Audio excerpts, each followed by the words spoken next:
So Ruby stands up and she begins to tell the whole team how thankful she is that we came and that we met her, and now she has this brand new life that she gets to experience. And in the middle of this speech that she's given, she looks at me and she says, "And I want to thank you, my daddy, for rescuing me." I can't tell you what that did for me.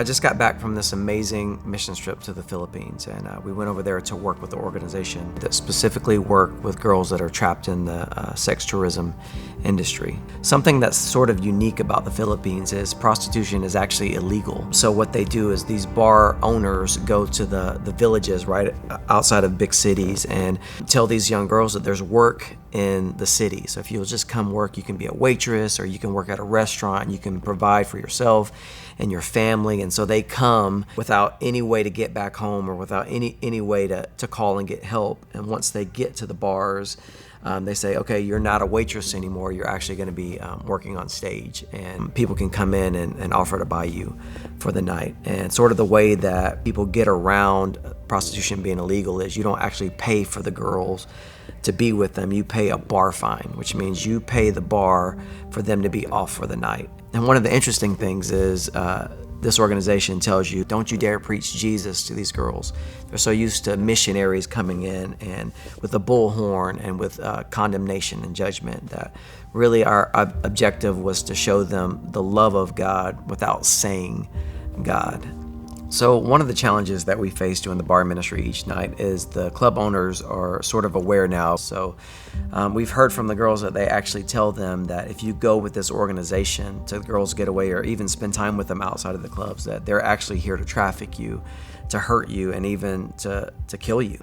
So that's one of the big things that we have to overcome as much as we can to let these girls know that no, we are actually safe people. We want to help you. We don't want to hurt you. And a big part of that is each team that goes out actually has a girl that used to work in the bars that as a part of this organization come with us. So we can say, hey, this girl used to be just like you, and now she's with us and she's getting all of her meals taken care of, and she has a safe place to live, and she's going to school, and they even show their school IDs and pictures from their job, and it's amazing to see what God does in those moments. So night 2, we're about to go out and to do more bar ministry, and we go to this really small bar right outside of like where the main walking street is. And we walk into this bar. There's probably only about 10 girls on stage. And as soon as we walk in, I see this young lady. And I knew immediately that I was supposed to talk to her. So we sat down, we got settled, and I told the waitress, hey, I would like to talk to this girl. I pointed at her. And she looked at me, looked back at the girl, and said, you want to talk to her? I said, yes. She goes, oh, she's a virgin. You'll like that. So I said, absolutely, I would like to talk to her. So they call her down and she sits down. She's very nervous. And I found out that it was actually her first week working in the bar. So we just began to ask her about her hopes and her dreams and what she wants to do when she grows up. Does she want to go to school? And of course she does. And we sort of just get her talking, and then we invite her to the Girls Getaway and say, if you want to, we have a bunch of girls that we're inviting to this getaway at the end of the week, and it's for 5 days at this beautiful island. And she takes the card and she actually screams. And she goes, oh my gosh, yes, I want to go. I've never been there. I've never been able to do anything like that. And she was absolutely in. So she's clutching this card. And we began to ask her just about, do you ever want to not be in this? She begins to tell us how she doesn't really want to do this, that she feels trapped. She feels like there's no hope for her to not do this. Her family is relying on her to provide, and she feels hopeless. So we just told her, if you want to leave, you can come with us tonight. There's a place that you can stay, and we'll take care of you. And she begins to weep. And I mean, really, really just cry at even the hope that she doesn't have to do this anymore. She just, through tears in her eyes, says, yeah, I want to leave. So I talked to one of the leaders of the organization. I just said, hey, she's ready to go right now. Is that possible? How do we do that? And basically, over the course of a few minutes, the leader told us that really the only way to do this safely is for you to pay the bar fine. And I said, absolutely. So we paid $60 for her to walk out in freedom that night. We walk out of this club and you see her countenance change.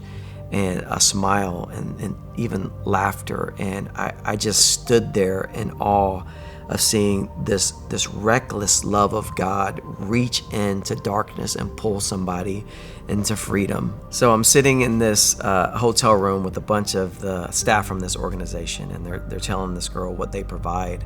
That they provide lodging and medical and dental and food, and they're going to pay for her to go to school so that she can get a degree and can provide for her family. So everyone's very excited, and they ask this young girl what her name is, and she says Ruby.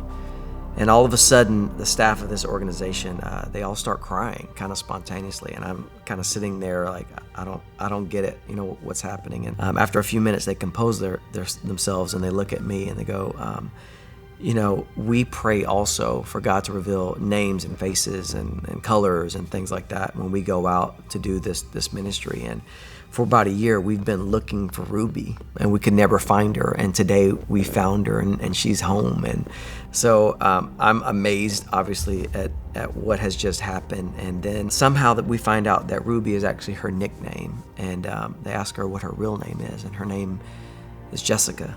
So I begin to just weep uncontrollably, and they're asking me why am I crying, and I'm telling them that's the name, that's the one name that I got that I wasn't even sure if I was going to meet. And I'm sitting in the room with Jessica, and it was like God was saying that, man, when you listen to me, I can do some amazing things.